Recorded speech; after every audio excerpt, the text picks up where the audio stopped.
Okay, everyone, so I've sat and I've thought about this and what's going to be the best way to get your kids to keep working on speech sounds. How do I help you help them?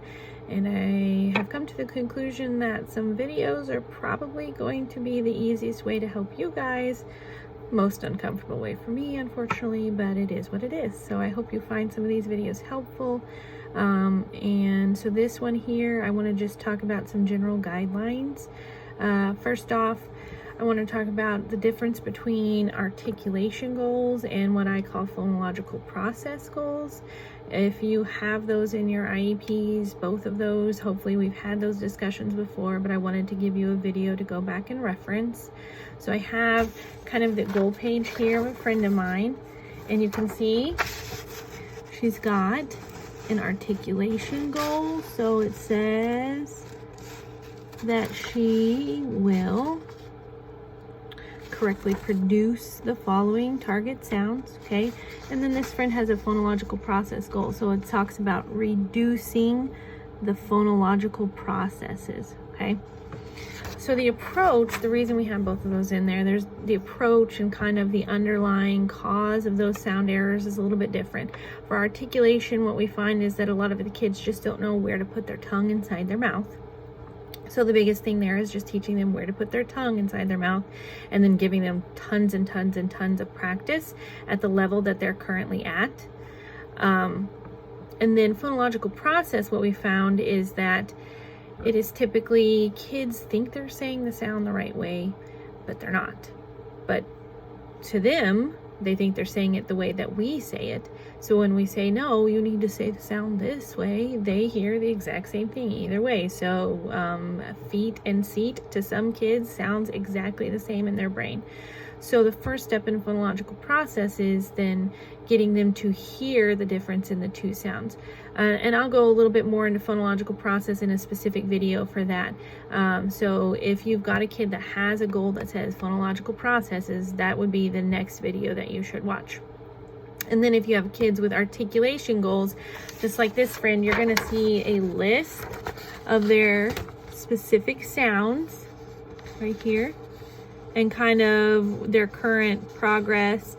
Like for this friend, yeah, she's making this sound really well, but at the end, that's where she's having the most trouble. So that would be where you would want to really focus your activities and things. And so I'll try to look at that and send specific worksheets with your child in their initial packet that targets those areas where they're really needing some extra support.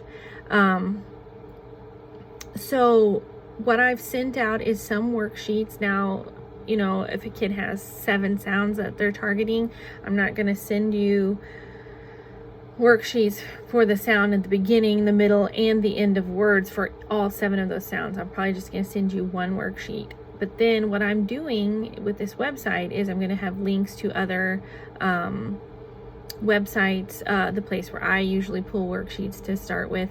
Then you can just either pull them up on your phone, you could print them out if you want, if you need them printed, and you don't have a way to do that at home, definitely send me an email or make a comment on the video and I can get you some of those mailed to you.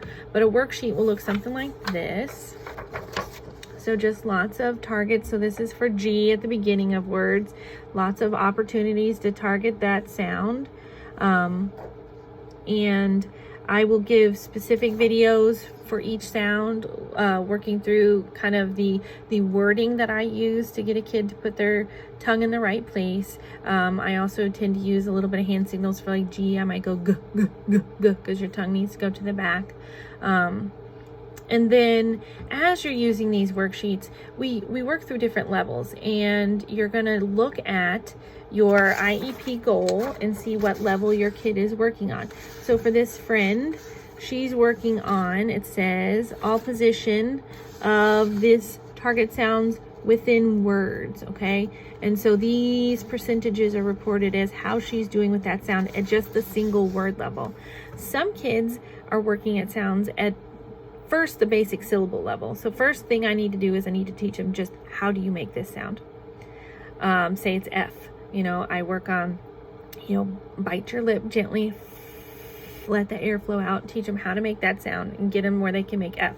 And then we'll put it into a syllable. So it'll be F plus a vowel.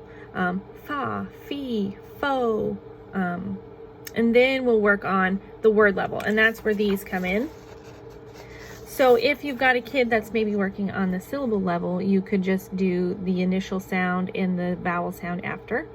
Once they're to the word level, you can definitely just do the words as they're written. Then once they can do them at words fairly successfully, I usually target 90% over a, like a 3-week period. If they can keep up with 90% at that level, then we'll go on to the next level, which is phrases. They can come up with their own phrase. It's like 3 or 4 words in a phrase, but it's got to include the target word. So the gecko is green. If kids kind of struggle to come up with a phrase, or we're in a drill period where I want them to get through as many as possible, as quickly as possible, what I tell them for phrases is just say, I see the, and then whatever is in the picture. I see the gecko. I see the gorilla. I see the ghost.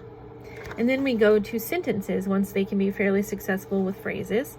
Again, at that 90% level for, a few times in a row.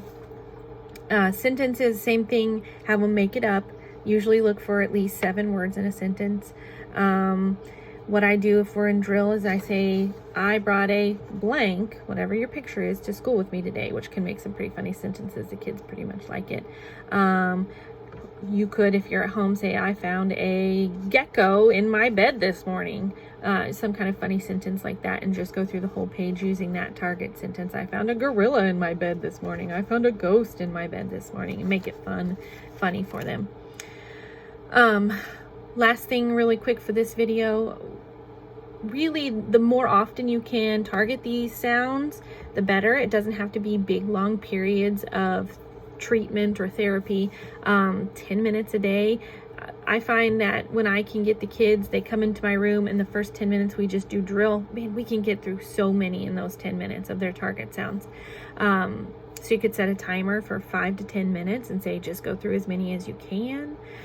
You could take 10 minutes while the food's in the oven cooking for dinner, and just, keep maybe a target sheet up on the fridge and say, let's run through them for 10 minutes or 5 minutes each day.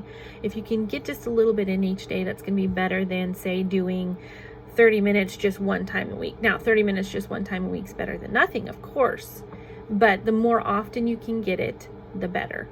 And so that's all I'm going to say for this video. I'm going to put specific videos up for each sound that our kids are targeting. So you're going to want to look for the sounds that are on your kids' specific IEP goal. So for this friend, that parent or guardian or friend would look for those sounds. And then just kind of a general one for phonological processes. And then I'll put up some videos too with specific games that you might do to make it a little more fun. Also, games would help make it a little bit more naturalistic than just drill. So, how are they going to use these sounds in kind of everyday situations? So I'll put up a video with some different games you can do. And hopefully you'll find all of this helpful. If there's something else you think you need, definitely shoot me an email. I'm going to be as available as possible throughout this time. And we're just going to help our kids continue to improve, whether they're inside the school building, whether they're at home with you. We're just going to do what's best for them. All right. Thanks, guys.